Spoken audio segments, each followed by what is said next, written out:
October 11th, 2020. That was the date the Hashknife Ranch YouTube channel was born, which means we have been here for a year now. Watch today's discussion as we talk about our short journey into the cyber world these past 12 months.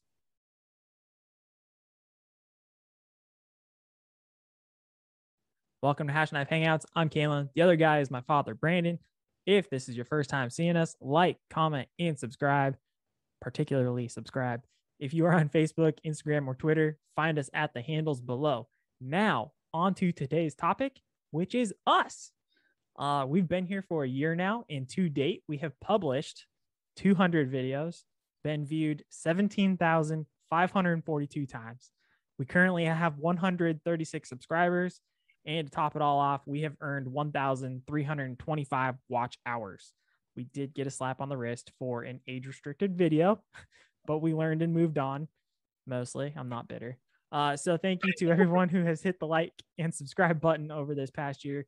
We do this to inform and share our piece of the world with the rest of those on the globe. Thank you for joining us and continuing to support. It really does mean a lot knowing that our message is getting out there. We truly want others to know our perspective and why we see things in our way. With that said, we continue to work with our friends at the Dunroven Ranch and share the Montana ranching experience, good, bad, and sometimes ugly, with people a half hour at a time, or 5 minutes, or 15, or an hour. I hope we can get some more guests like we did this year. We had one, Ashley Chapin from the Dunroven Ranch, but I'll probably need Dad's help to wrangle up some more people over the next year. Trust me, I have ideas. With that, I will hand it over to my co-host to give any initial comments before we talk about everything we have done over the past year. 200 videos and 17,000 views? No kidding. Yeah. So we've had at least 17,000 people check out our page and at least look at us. So, wow. Yeah. I mean, I can't believe it's been a year either. I mean, that's just crazy.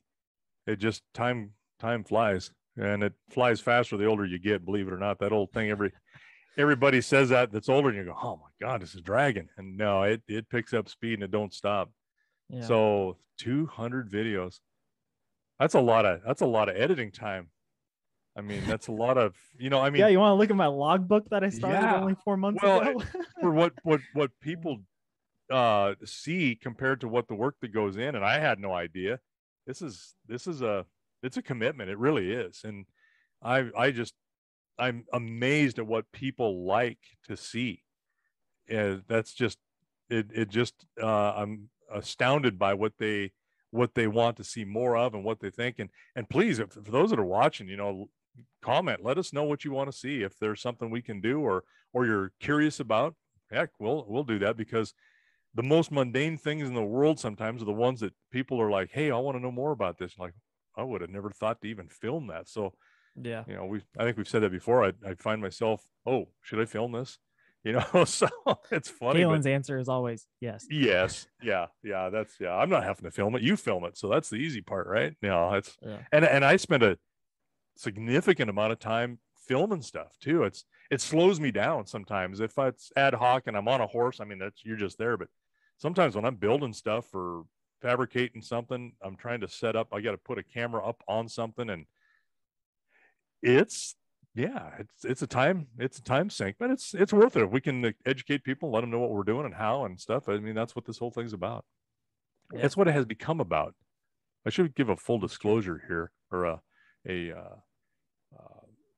I don't know, kind of an honesty thing to begin with. A year ago when this started, Calen had this crazy idea to do this, and I thought, oh yeah, that's a good idea. And we talked about it. Calen's had this crazy idea for longer than a year, though. So let's be clear on that one too. He has, but at the same time, I didn't know how long it would go, or what, if it was just kind of okay, we'll try something and see how it goes. But when we started this, you'd only been back from Afghanistan for a very short time.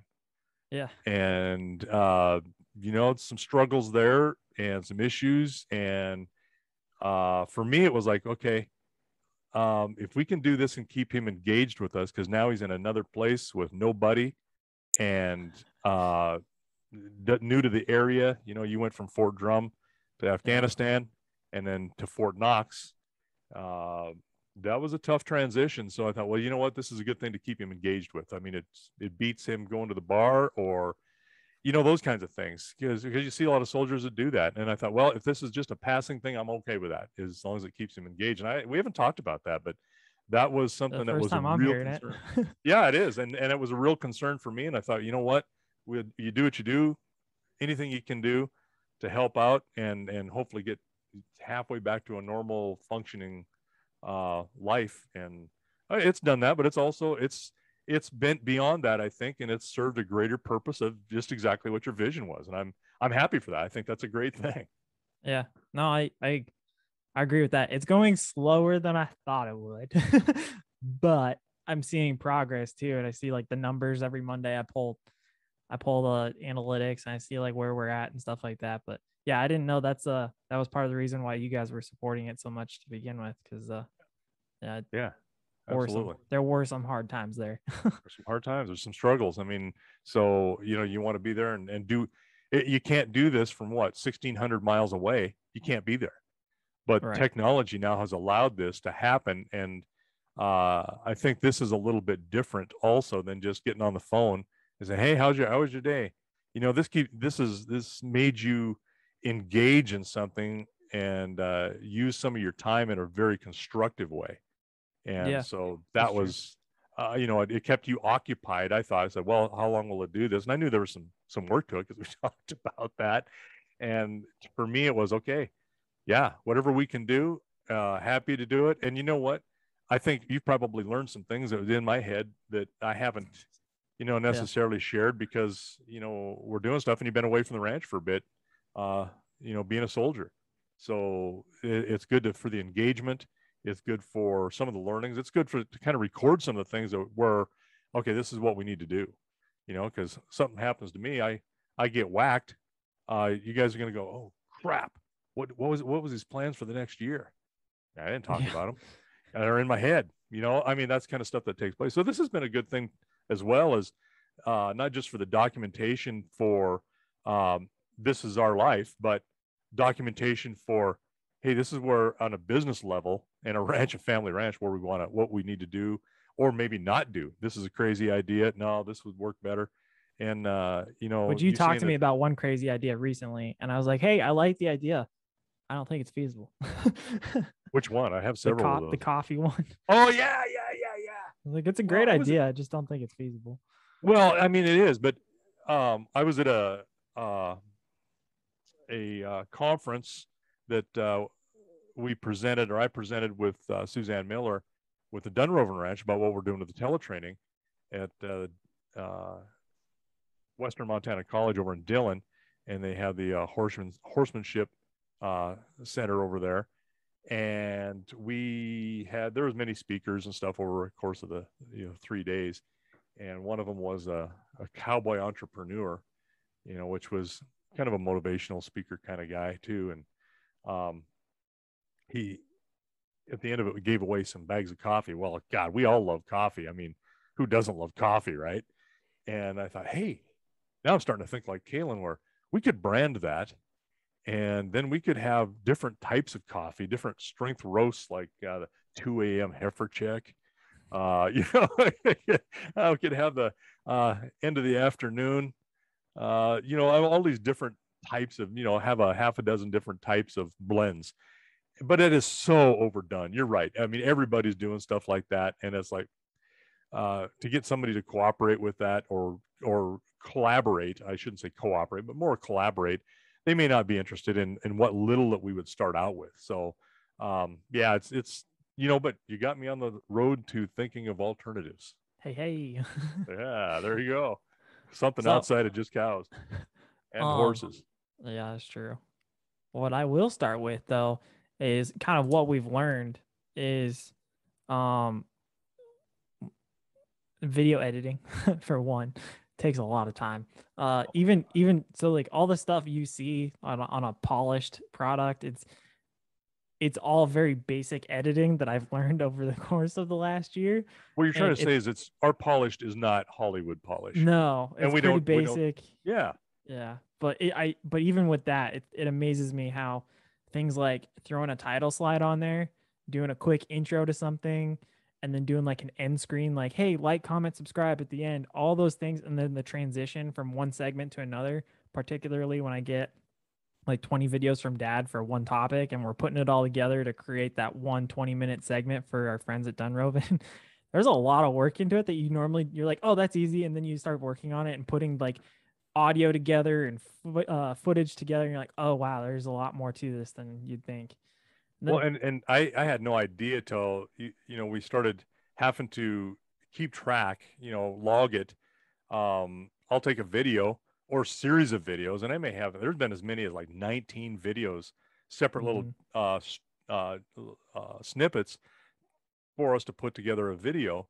And I do a rough edit on that. I may have, even not much, say, 30 minutes. I had one the other day, it was 52 minutes of just video. Well, then you have to go through that. And the initial 52 minutes, okay, big deal. You're just doing it as it's happening. For me to go back and do a rough edit, just a rough one, so that I can say, hey, here's what I'm sending you off of my equipment, or my phone is basically what it is, and here's the timestamps. It took me over 2 hours to edit that piece, because you're watching it all again, but then you're going back and you go, okay, need to cut it here, need to put it in here. It's way time consuming. It's amazing how time consuming that is. Yeah. Well, and then there's other things too, which actually help not only with quality of the visual, but it also helps. Trust me, storage is a thing. The compression. When I compress all these videos, I'll normally get them from dad. And we'll go through like what our process is in the timeline, but normally I get stuff from dad. I compress the videos, then I edit, put it all together how he either does a rough edit or whatnot. I fix it so that it all kind of meshes really well. And then once I do that, I export the video, and then I have to compress it again so that I can upload it to YouTube. It's a process. Then learning about YouTube, that was another thing. Just like, how does YouTube start to get, money? Whoa, you got to put a lot of work into YouTube to even get anything like 3 cents on a video.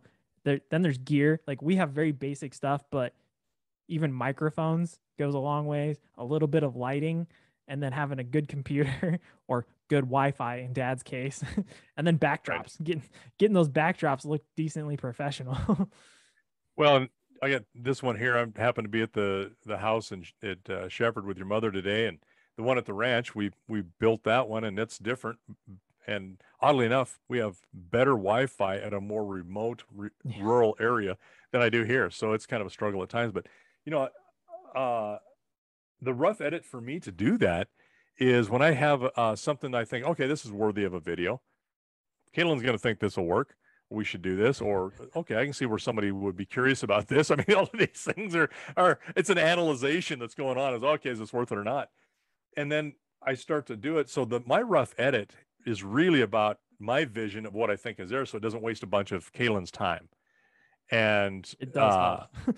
Yeah. So, and then I have this idea of, okay, this is maybe what they should see, but there's some things that go alongside there. Then, I'm out in the elements, and we have a significant amount of wind here. We've had some videos we had to completely and entirely scrap. Didn't happen. Sucks. It's kind of a gut punch, because I'm like, man, I know this was good, but I can't hear any of it, and people aren't going to want to listen to it. Right. And they shouldn't have to. They shouldn't have to be like, what? I can hear wind. That's all I can hear. Why can't they do that? And it's like, yeah, I'm doing the best we can, but learning some things about how to try to minimize that, which camera angle to take. Do I hold the camera this way or this way?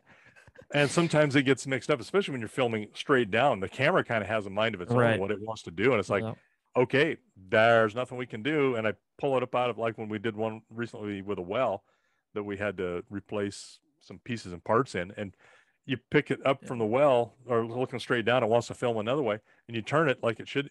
And it's like, no, I'm not doing that. Not today. Like, it's frustrating sometimes, the technology. It's probably me as being the limiting factor of getting the most out of this technology. Yeah. But we try the best we can. We did do an in the shoot for this too, which should be airing. Oh yeah, it'll air 2 days after this one does. So we timed it right. At least Calen did. The things that we talked about in that episode, because I looked back over it. You said some of the lessons you learned. There were 4 big ones that I took away from the video, and I'll list them real quick, and we can talk about it.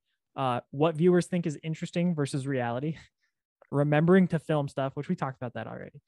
Similarities between our stuff and original online stuff like teletraining, and then the articulation where we kind of look at ourselves and it's like game film. You're going back and checking yourself and going, oh, maybe I should use a different word, or maybe I should enunciate a little bit. Yeah, and I think that is a process that we've learned, and I haven't learned it well because I just speak what I speak. Mm-hmm. And you know, sometimes I just say what I think. I'm getting to the age where I don't care what anybody else thinks, whether it offends them or not. It's not my intention, but you know what? If it does, it's not meant that way. Then that's not my problem. It's yours.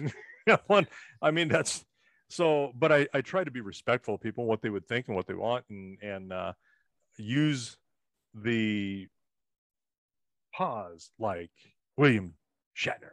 You know, I mean, you try not to do that kind of stuff, but you just sometimes you're thinking as you're talking, and that process comes out in sometimes a lot of oh, you know, and those are things you just like, that drives me crazy when somebody else, when I watch them do that.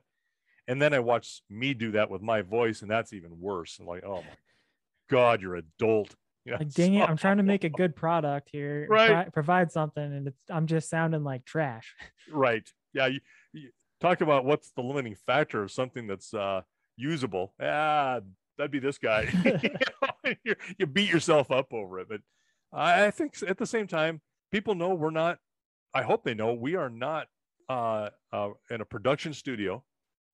We are not polished You're professionals. Looking at it. This is it, you know, and then the great outdoors. I mean, we're just trying to bring you real life and what it is. And this is probably as polished and as nice as it gets. I mean, we've had some stuff happen like with this thing behind me, you know, we're trying to hide another computer back there and some files and books and things and trying to make it so it's not distracting. And I remember one episode we did that, and all of a sudden it all come crashing down. I was like, oh my God. You know, I mean, we're going to leave it. It is what it is. And we'll try to do better next time. Well, in the future, eventually we'll be in the same spot together. So then it'll make things a whole lot easier. But that'll be an interesting transition too, because there's going to be a dynamic there where it's not going to be the same, what we've become accustomed to and what we've tried to make work. It's going to change things. So it'll be interesting to see how that works out. I keep thinking also like body language. We can kind of see each other's body language here, but there's also things like when you're physically present, there's just subtleties that you can pick up on. And it's like, oh, okay. And that, I don't know. I think it adds to the conversation, doesn't take away from it. And there's that aspect to Zoom calls that it's nice to have, but you're also missing it. Well, that's a good point. And it's, you know, it's like any email that's sent to somebody when you're working together. How does that come off and how was it really meant? And there's a lot lost, a ton of communication lost in a written word like that in an email. You know, things can be completely, and I've seen some train wreck of misunderstandings take place that, you know, somebody took something that wasn't meant necessarily that way, or somebody meant to say something even worse and hit the send button and shouldn't have. I mean, you know, where you can see body language and it doesn't get necessarily blown up like that when you're together. Yeah. Well, with that, I think I'm going to break out the whiskey. It's almost noon my time. Oh, I am ready. Hey, we're celebrating us, man. Well, I have to take a load of hay to the ranch and gotta fix oh my God. You thought I was joking. I did. I already had my pot of coffee today. Mad genius. This isn't mine, by the way. This is your mother's. She's the mad genius, I think. But you know, I got a lot of stuff to do, so I can't play like that. Yeah. But what I was gonna do now is that was kind of us, the lessons learned, what we've done the last year. Some of the excitement that we've enjoyed for the last 365 days, because this will come out the day before the anniversary. It'll come out on October 10th, not the 11th. But I wanted to go through the process. So if anybody's, let's start with the easy one. The easy one is kind of what you talked about with the rough edits, where you film stuff, you rough edit it. So normally what you have to do is you upload it to, we almost solely go off of Google Photos because it makes my process of downloading easier. So Dad will film it vertically or horizontally, mostly horizontally now because we figured that one out. Mostly. Yeah, that's just some of the things that sucked because we're like, why are there the black bars on the side? And then I realized you have to flip it. And once we had that figured out, we were good. I didn't know. It looks the same in the picture. Yeah. And then what you'll do is the rough edits, upload to Google, send me things and share them with me. I'll take the rough edits, compress everything, put it in the editor, cut, paste, whatnot. And then I'm like, okay, yep, looks good. I'll polish it all up, upload it to YouTube and be like, hey, you can get rid of the videos because now it's the storage on his phone. And he's like, okay, good. What's kind of your end of that from like what your perspective? How does that work? Well, it's funny because there's a lot of times when I can't necessarily do something, and if your mom's helping me, here's the phone, and she will be, taking pictures of what's going on. The one with the well where we had to get the well water going, that was mostly her. I did a couple of times filming, but it was mostly her doing that whole thing. And so you got an idea what you need, but you can't always make it happen by yourself. So then I've got a tripod that I built a little, it connects to the tripod, and then it's got like the flexible conduit and another connection with a clamp for the a phone to hang on. And it's light enough that it doesn't fall over on its own. But, you kind of put some of those things together. I'll be just going along on a horse and go, oh, hey, this is something good to look at, or this is something to talk about. And I'll pull the dang thing out of my pocket. And I got to tell you, when you're riding a horse, and mostly it's colts, I'm on colts. You do a pretty good job of stabilizing that, by the way. I think it's mostly the camera, though. Suzanne's complimented you, but I've watched one recently that I was like, whoa, that looks really good. Obviously, there's bouncing, but it looks pretty stable. I'm like, that's impressive. Well, and it's easy to hold a phone like up and down, and that's what makes the bars. But when you turn it, there's little to no control. I mean, you can't use your thumb because you're holding it. And so what I'll try to do is use my arm almost like it's a gyroscope, and I just try to hold it in real place and let my body move around it. And on horseback, sometimes that's a little tough, or in a vehicle. It's kind of tough to do that, but I'm trying to do the best quality, because why do something and then just go, okay, it's not watchable, let's not do it. Yeah. Well, I mean, that happened to a whole hour-long episode that we had one time. Yes. Because my mic wasn't working. And that was just right here. That wasn't even an outdoor thing. It was, you're right. I did one we had a big deal there where it was a change in how we brought power into the place. And it was aging and it was in bad shape. And it's like, okay, we're going to do this. I filmed a lot of that and we couldn't use it because of the wind. Nope. Yep. And it was funny too, because my best friend was there. He was one of the electricians. And I was like, oh, this is going to be great, because then we can like make fun of him because this is perfect. Right. And we couldn't. I was like, Dad, I can't use it. It's way too windy. And you're like, yeah, okay. There's a lot of fun to that too, because he's working and I'm watching him. I'm like, you know what? I'm paying these guys to do this. And I'm watching him drive a ground rod into the ground and he's struggling with it. And I'm like, yeah, you haven't worked with me much. His brother has. I'd had his brother helping me fence, him and another guy. And the word got back to me through their dad, which is good friends of ours. And Brad says, oh, yeah. Brady come home and said, oh, my God, that guy works. We can hardly keep up with him.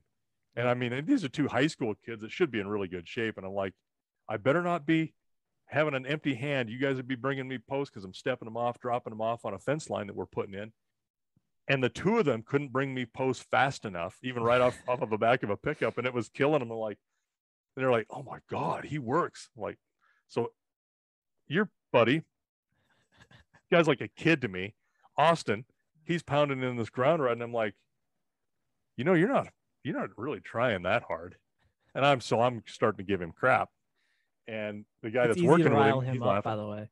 Oh yeah. Oh God. Yeah. He walks around with a big red button that you can push, which is a lot of fun, and because he doesn't mind pushing other people's bright red buttons. At all. He's good. I just love sparring with him, but I'm like, come on, fellas, think this through. And they're both trying, and then he's on his phone, and I'm sitting there because I'm just there. I'm like, this is their bailiwick. I'm not going to get in their business. I'm paying them to do this. This is what they do. And I'm watching him on his cell phone.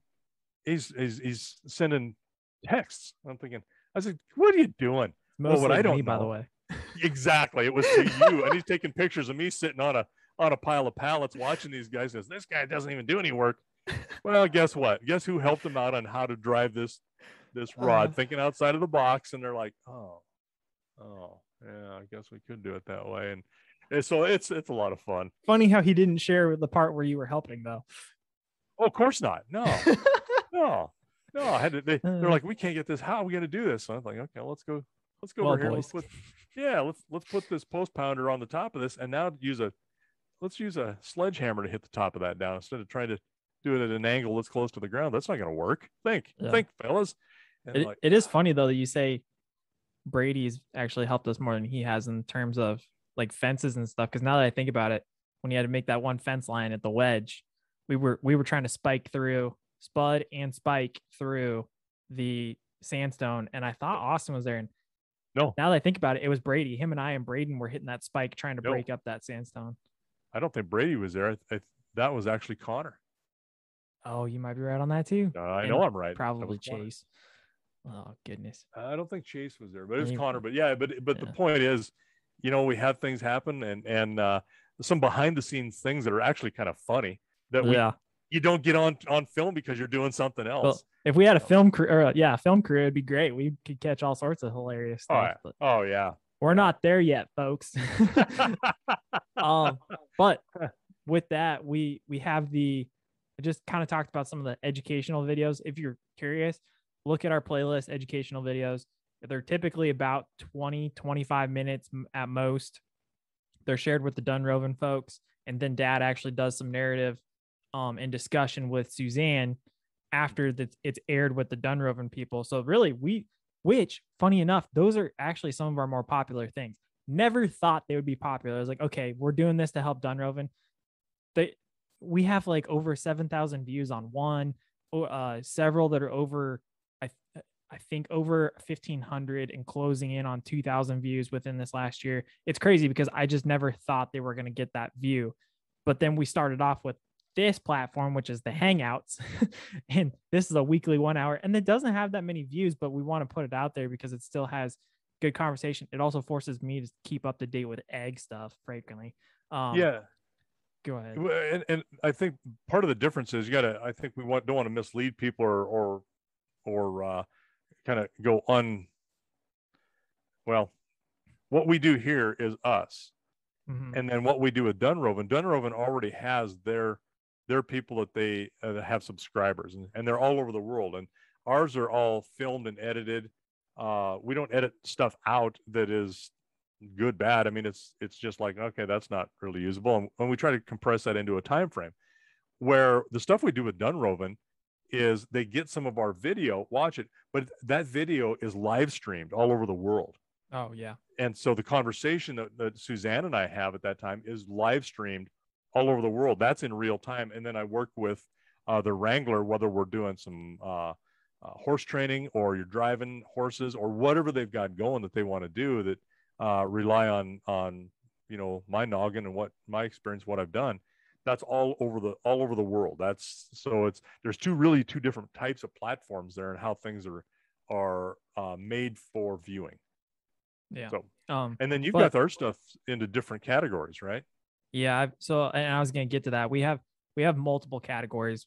This was longer. It wasn't as popular. People, not just a couple, but several were like, hey, shorten it up, make it more manageable for people to watch. So we listened and we created the 15-minute, typically 15-minute in the shoots, the shorts, which are less than 5 minutes if you're just kind of in a hurry and you want to hear what we have to say. And then ramblings, those are mix mashes of whatever we've been talking about off air.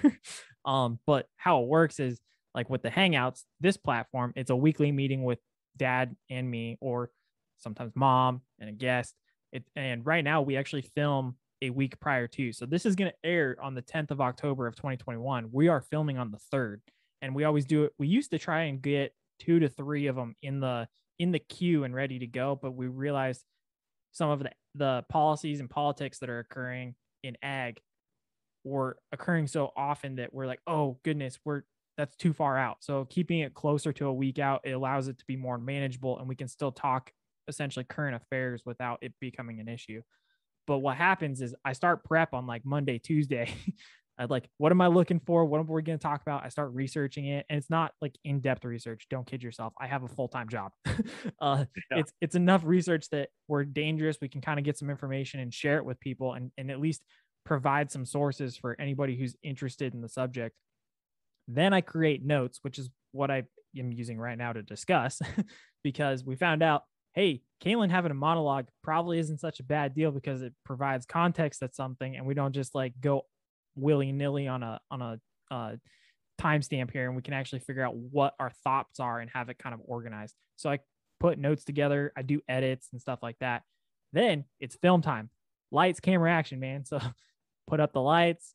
We set up the phone call. Typically it's about 9:30 my time, 7:30 Dad's. We kind of take a half hour to talk anything and then start the recording. I push record on the computer. Then I push a stopwatch, which is I'm looking at right now. We're at 30:50. We're watching the timer, and I'm constantly like kind of checking things. I'm making notes while we're doing it. Hey, at this timestamp, we're kind of talking this at that timestamp, because then that creates my edits that I put into a timer. I read the notes like I'm doing right now. We discuss, then I edit, which can sometimes take only about 5 minutes. Other times I have to do other stuff, put overlays, videos, insert pictures, stuff like that. Then I compress it, and then it gets uploaded to YouTube, which that's a whole process too. Knowing how to name things, schedule it. Yeah. I've got there over time, but then now we also do this. We found that our groove now is after or before we do these films, we film one or two in the shoot episode shorts or something like that. And I use those as batches, and I edit them, put it together, and then I do it that way, because otherwise we were having to wait for Calen to get a 4-day weekend and we were having to coordinate and be like, okay, we're going to knock out like 6 this week, and it'll be good for another week or a month and a half. And now it's kind of like every couple weeks out, we're adding 1, 2 here and there. And then of course I have research ideas and idea lists that I'm constantly pulling from and adding to and trying to keep on cue, because if I don't, I forget things to talk about. And then it's like, well, this is all a waste. Like, we got to be able to talk about something. I can't just like think of something. And it's got to be original too, right? I'm not trying to share things that people have already discussed. I want to talk about unique stuff. So yeah, that's kind of where we're at right now. But sometimes you have the same things, but it's from our perspective, which is completely different from someone else's. But a lot of those things that we do, especially in the shoot episodes, and a lot of the egg shorts as well, I have no idea what we're going to talk about. You spring it on me. So it's kind of, I sometimes I'll go, you'll ask a question like, what the, okay, well, but they're short, so I can talk about them and hopefully in a reasonable articulation of what my thoughts are about it. But yeah, I get totally blindsided in the shoots. I have no idea what the heck you're gonna bring up. That kind of brings up a point, though, is the uniqueness to this platform. Now, I originally wanted to make this, and hopefully someday maybe we can, where it's more of a Zoom call where we have a discussion and people can kind of audit and chime in. We've done that a couple times, and it hasn't taken off to the extent that I would like it to, but maybe someday we'll see. Realism kind of hit me in the face with that one. So we adjust constantly. But the thing is, all of this stuff, very rarely do I edit anything out. There has been a couple certain circumstances we've name dropped, and out of respect and privacy for those individuals, I've taken their names out. Yeah, didn't mean to. Yeah. Yeah. And there were also things that I just thought it was extremely inappropriate for us to share. So I cut it and I did a quick transition, and people, if you pay attention, you will catch it, but I try to make it very subtle. But for the most part, all of this is one segment. I don't cut things out, because we agreed from the beginning there needs to be context. You don't just take stuff out because then people start going, well, they did this, they did that. No. Listen to everything we have to say. If you disagree with it, you can go to this episode, you can go to that episode. You'll see that we say similar things, or over time, maybe we change our minds. It's been a year, so we haven't really changed our minds on anything, but you never know. In 10 years, maybe as this continues to grow, you'll say, oh, they used to say on the first season that they were doing stuff like this. Now, 10 years later, they're thinking a different light. And you can see the transitionary thought process maybe throughout those years. But yeah, we've always decided from day one, we are not going to edit things out on purpose so people can get context of how we think and how we see things. Well, and it's, again, it's not that polished. I mean, no, we think we did that on purpose, really, because it's part of that is the editing. When you edit in and out on a lot of things, and filming things, you have to edit some of the stuff out there, but it's nothing of any substance or anything that, on my part, on a rough edit. It's the whatever you think.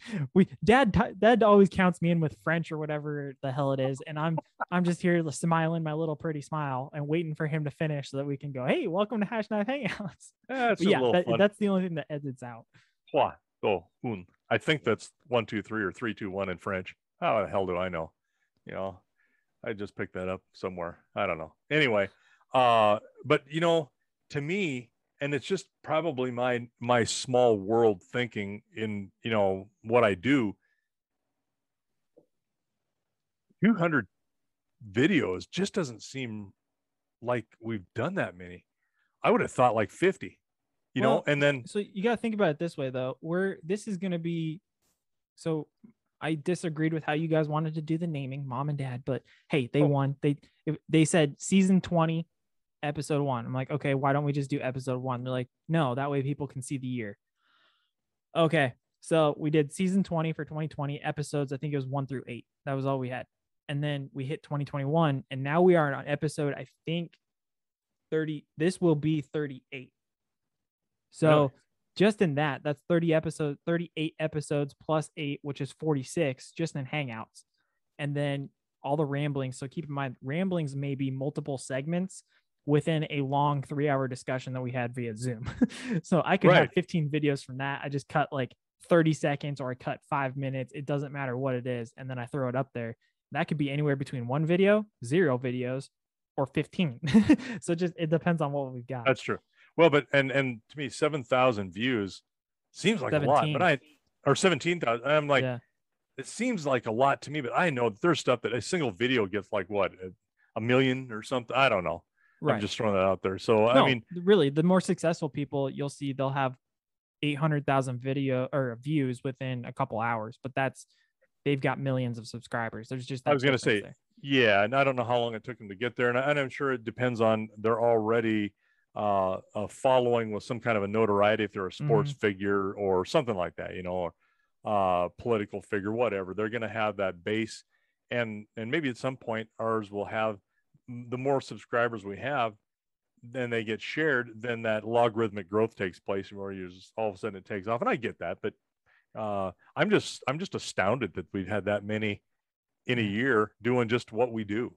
I think it's cool just because I was like, hey, I hope to get subscribers and I hope we get people to kind of see what we're doing. Yeah. And then now to see those numbers in real life, like this is where we're at. It's taken a year. Now, are there other more successful YouTubers that can get to 1,000 subscribers within a couple months? Yeah, because they're doing certain things a certain way. And I've trust me, I have researched this a lot. But I don't have the time for that because, again, I have a full-time job. So there's certain things that they are able to do and they're able to focus on that 24/7. Whereas this is my part-time job in a sense. And it's just, maybe it's a handicap, maybe not. But I also think it's our niche because we are in a part that just, it's not that interesting, frankly. Right. And those that I have seen they are very successful in agriculture, they still only have like 200,000 subscribers, which to me, people are like 200,000, that's crazy. That's not a lot compared to others, trust me. Well, yeah. Well, and weird things happen, which, I struggle with the technology on this. God knows I struggle even with an email sometimes, but weird things happen. And I'm like, what in the world? And, for some that know me personally, they know I like to fly. I love flying.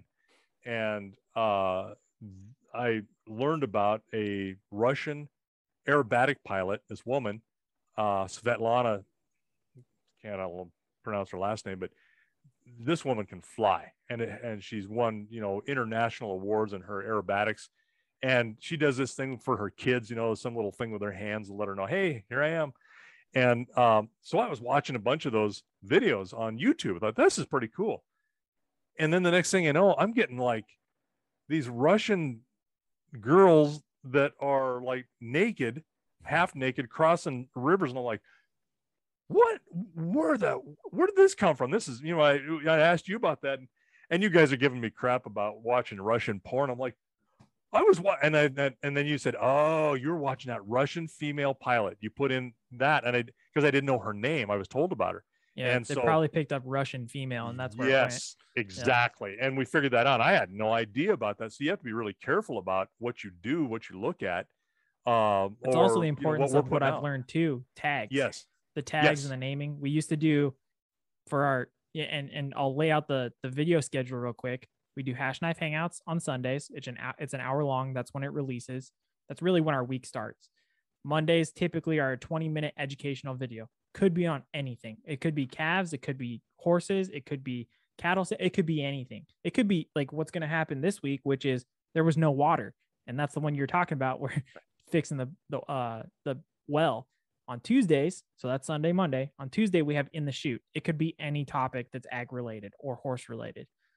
Thursdays, we skip Wednesday. We go to Thursday. We have an ag short. It can be also anything. A lot of the times it will mirror what In the Chute may have already aired, but there's also other things too. We skip Friday and we go to our last day of the week, which is Saturday, and typically a rambling, something that's just random. It might be interesting. It might not be. It could be short. It could be long. That's our schedule. But I used to start off our titles with Hashknife Hangouts episode blank and then do the information. Hey, then here's the 20-minute educational video. Here's just the title. Then the In the Chute title, Ag Shorts title, Ramblings title. I found out through research and people doing just that, of searching certain things and doing tags and all the stuff that I add to it, I had to flip it. So it goes title, then the thing.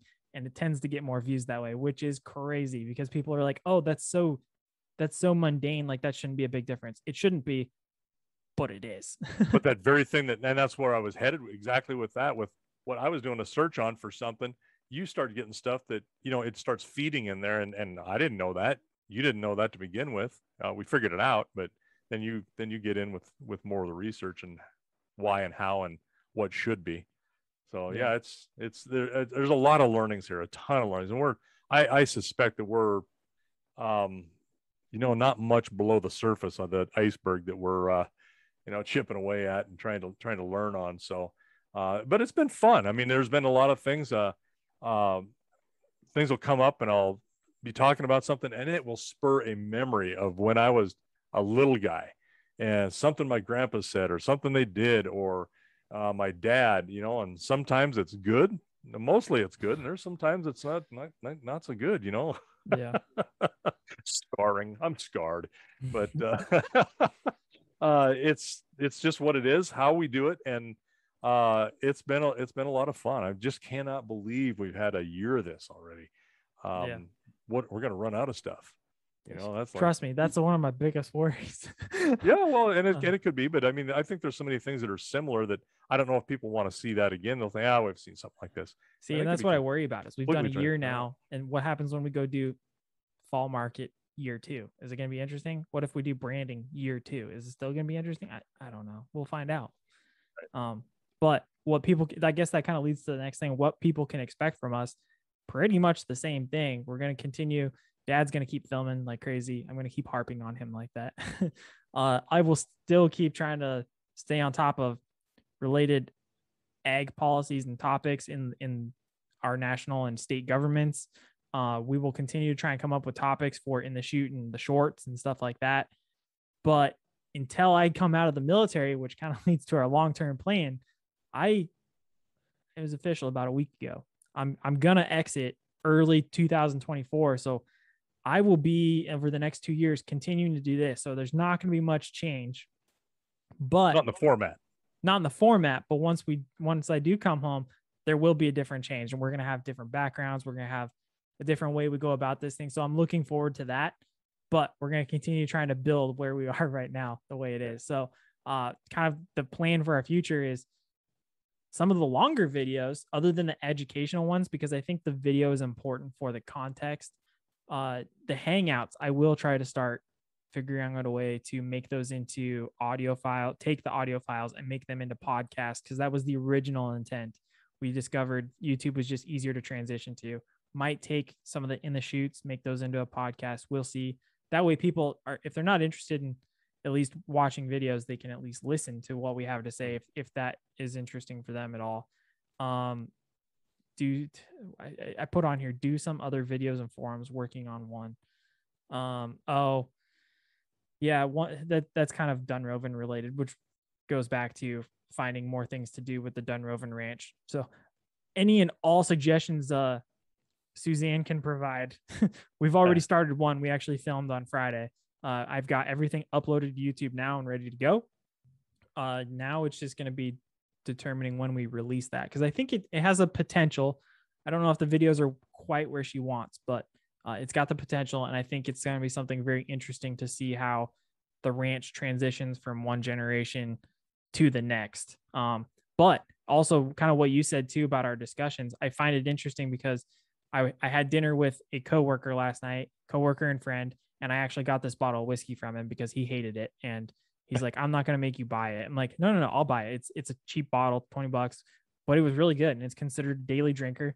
and we were talking about ranch stuff, and much of the same questions he was having to me specifically, I was actually like, well, believe it or not, my dad and I have had this conversation. And they're recorded, and guess what? They're on the YouTube channel. So it's cool that subscribe. Yeah, and I think he did. That's funny. But it's funny because some of those questions that people have asked me over the last year about ranching, because they just don't know. Right. Some of those we've actually addressed, and you just got to point them in the direction of the channel and be like, hey, if you're asking questions like this, check us out. We've got some information. You've got our perspective from South Central Montana. Yeah, well, and then I guess then in a couple of points at least, it means we're hitting the target of what we're trying to educate, at least in a few of those. So, you asked a question earlier about the process of when you tell me you've uploaded something that I've sent to you and it's done, I can take it off my phone. It's like, oh, thank God I'm running out of space here. Yeah. But when I hand your mother the phone, to film things, oh my God, she is taking pictures of the pug. She's taking pictures of, oh, this flower's pretty. Oh, look at that. Look at the mountains today. They're really clear.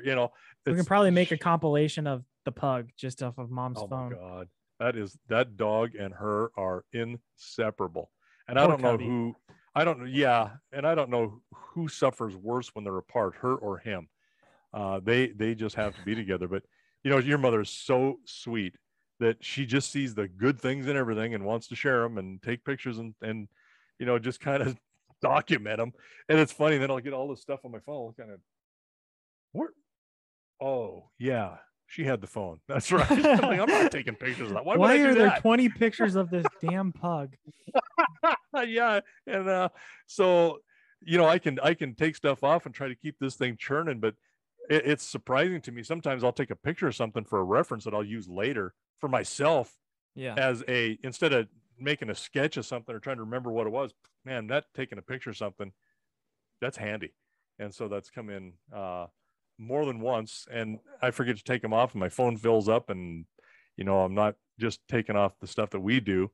It's other things that are on there. It's called me absent-minded. I don't know. It's just, you get busy and it doesn't happen on its own, I guess is a good way to put it too. So no, this is fun. One of the things that we probably, as we're talking things through, I know you're writing notes down and you say, oh, and I know what you're doing. You're going, oh, I need to bring this up later, or there's an entirely different subject that we need to talk about later that we can, I know you do. I see you do that. I do that, but then let's see if the camera will even pick it up.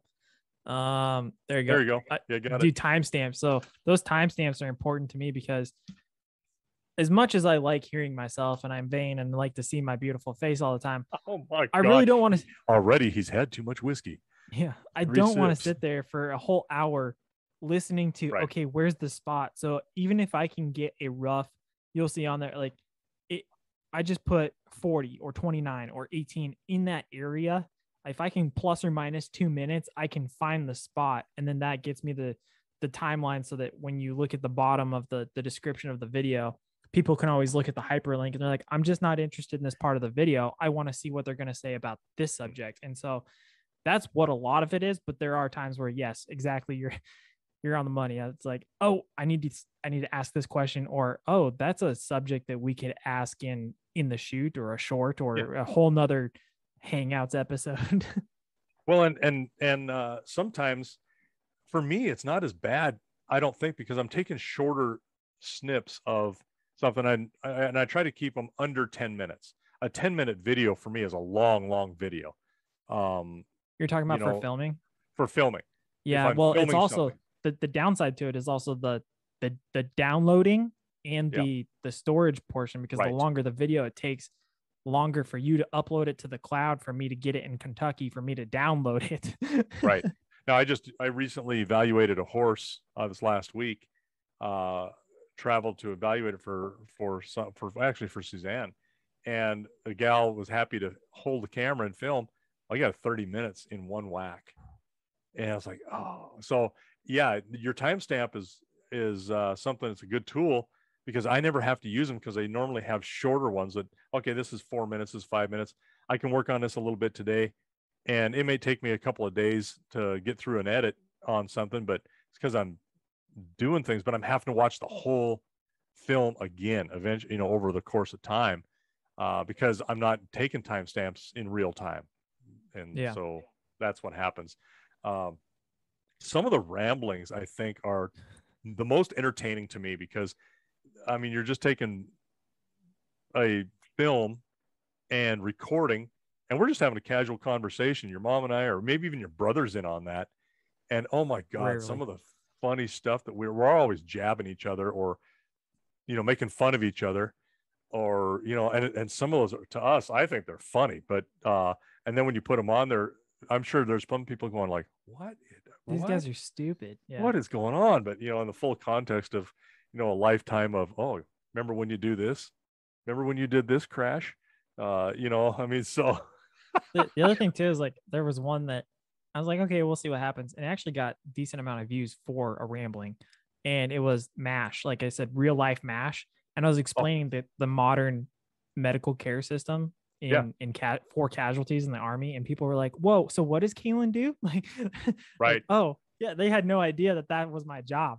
And they're like, totally out of context, out of for what we do. Yeah, no, that's completely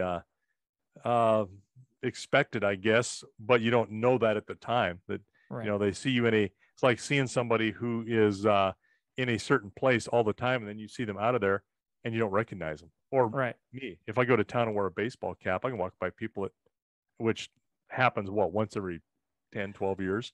I walk right by people, they won't even recognize me because I'm not wearing my normal hat. So we got about 6 minutes or so. I just thought of this. So I'm just curious, what are because I've never really asked you, because I'm the orchestrator when it comes to all the filming.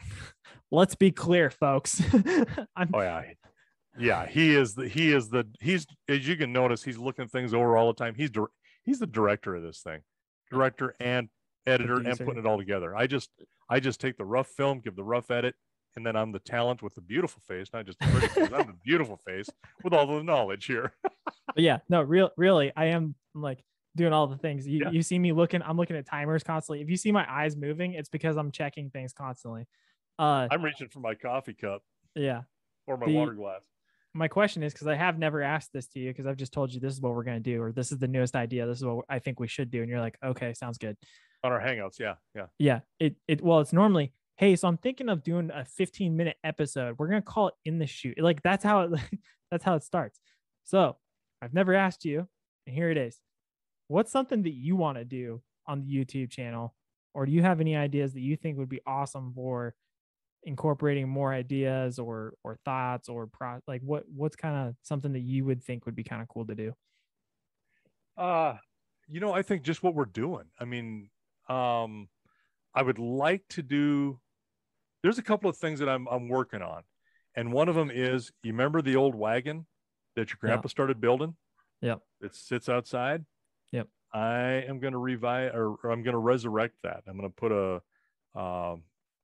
seat, put the box on it. It's going to be just like a little just like a little, it's not going to be a grain wagon, but it's because those are much bigger, but it's going to be a short wagon that I can use to pull either a single or a pair, depending on, how we hook up shavs or a pull to it or tongue, and start doing that. I got to finish the sleigh. I got to rebuild that, but there's a problem. I got a 62 Chevy pickup sitting in my shop with no rear end and nothing that you can wheel out, which is preventing me from getting a laminated table made because it's in the way of that, which is all in the way of this sleigh. So as you can see, things are backed up, but some of those things are kind of fun to do. Sharing projects. Sharing some of those projects that are in the short term are not part of what we do, but they're a fringe edge of what we do, and have to do. Something that's would be kind of fun is filming, watching your mother practice with her pistol. And I don't know how that would go over, but getting her to actually be agreeable to be on film, small things like that what we do for entertainment, what we do for ourselves for, this is fun. This is what we're enjoying. Sitting down and drinking a beer, having a flight. I already got a plan for that. Beers. Oh, okay, well there you go. That's 2 years coming though. It's gonna be called drinking time instead of thinking time with Calen. Oh, it's gonna be called drinking time, and we have people like Sean. I'm not gonna say his last name just out of respect. Sean. Maybe Gary. Braden. Maybe some of my friends. Maybe some of his friends. And we're gonna call it drinking time, and it'll last as long as we want it to because it can be 30 minutes if they're just here to have a quick beering run, or all night if they're going to stay and have some fun. Oh my God. Nobody wants to watch that early on. They're going to want to skip to the 4-hour mark, where things get stupid. So I wish we were brothers. Yeah. Oh God. Yeah. We've done that. There's a lot there that is somewhat intrusive to your lifestyle. Then I'm like your mom, like she does not like to be in front of the camera at all. Which and neither does my brother, which is crazy because he's a clown. Definitely the attention getter. Oh my God, he's a clown. Yeah. And he will do anything. Well, we got him on film with ears eating a piece of cow cake out of his mouth. Was that last Christmas? The Christmas before? Card above. What mark is that? Card above. 56, 58. Got it. Oh my God. Yeah. So that was, and he is willing to do anything. He's just a clown. But some of the side things of what we do, it would be kind of fun, but I don't know how we would whether people would care either. It's like, it's not really pertinent. We mostly did this channel for us anyway. So start sending me videos and I'll start making playlists. Oh God. I just got trapped into sending more videos. Here we go. Okay. You sure did. You did this to yourself, man. Yeah. Well, I can just say no. Don't do that. Make me. So yeah, I mean, there's a lot of things that I love to have people know. It's fun, but there's a lot of things I also, it's like, there's a lot of parts about me that I don't, it's pretty private. I don't really want to share. Yeah. It is crazy because people have asked, well, you seem like super private. I'm like, yeah, I am. You can ask me about my government philosophy, but it's crazy because they say that and they're like, well, you have a social media presence, you're on YouTube and all that. I'm like, yeah, there's a difference between trying to explain something like what you're passionate about, agriculture, making sure, trying to better the world for what you think you can provide to it, and then saying, hey, this is what I do every single day. Like I don't want people to know what my private life's like. Right. Yeah. I mean, we're not you've seen some of these reality shows where they're following a family around and they are dysfunctional. And it's like, that is not entertainment. I mean, every family has issues with, personalities or whatever, but that is something you just don't do. But, I want to keep doing whatever you guys want to do. It's kind of fun. I mean, short snippets. I'm always thinking in the longer term of, okay, this needs to be less than 30 minutes for sure. We've had some long ones, especially for the Dunrovin Ranch, but somewhere between that 15 to 18 minutes is about the sweet spot for them. And you try to hit that. Sometimes you can't do it. You just, like contextually, you can't. Yeah. I had 90 minutes of shoeing footage between you and me, and I had to knock it down to 20 minutes. And that was one of the hardest editing things I have ever done. Got it. Yeah. I've been doing this a year now. Okay, cool. but the amount of hours I put into, okay, what can I really get rid of? Okay, what can I actually keep? Man, that was work. Well, and then I've also come to the realization, it didn't take me long, that, okay, this is important. This is, we have to have this in here. And then go, wait a minute. The people we're showing this to, this is too detailed. Yeah, they're not going to care. No, they're not going to, I mean, why would they? And it's not that they don't care. It's not necessarily going to impact them. So it's like, okay, that gets cut out. I mean, it's irrelevant. So I've had to really be better about that because, when it comes to it, I'm a clinician, and it's some of those fine details that you're trying to get across to people that make a huge difference in what they're doing with their horse. Yeah. But when we're in this venue, it doesn't make a big difference. We're not trying to do that. It's about just a real broad stroke educational thing. So that's kind of a way of thinking I've had to change too, a lot anyway. So, well, that is an hour. That is us after a year. We appreciate everybody who has liked, comment, and subscribed. Please continue to subscribe. Follow us on Facebook, Instagram. Tell your friends. Yeah, tell your friends. Find me on Twitter if you want to hear my stream of consciousness. Oh, him and his thinking time is entertaining as hell to me too. But yeah, with that, we thank you for everything, and I will give it to Dad to do the sign off. Oh, you almost did it. You almost took it away. Everybody who's watching and been watching and will continue to watch, we thank you till you're better paid.